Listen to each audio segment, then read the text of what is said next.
একদিন সকালে আমাদের বীর চিকু পুলিশ তার ছোট্ট থানায় বসে কেস ফাইল করছিল। ঠিক তখনই রবি পাখি এসে হাজির।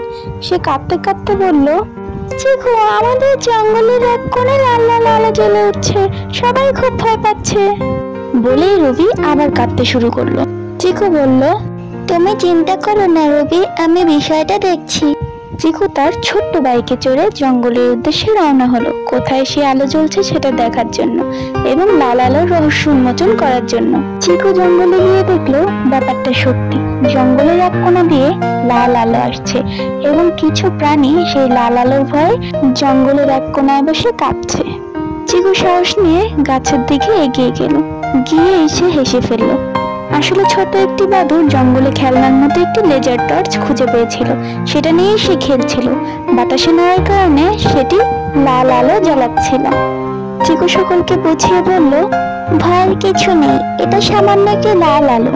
কিন্তু জঙ্গলে কিছু দেখে ভয় না পেয়ে আমাদের খুঁজে দেখা উচিত আসলে সত্যিটা কি। সবার মুখে হাসি ফুটলো। রবি পাখি এগিয়ে এসে বলল, চিকু, তুমি না থাকলে আজও আমরা ভয়েই থাকতাম। সবাই মিলে চিকুকে বাহবা দিল এবং নতুন করে সাহস খুঁজে পেল।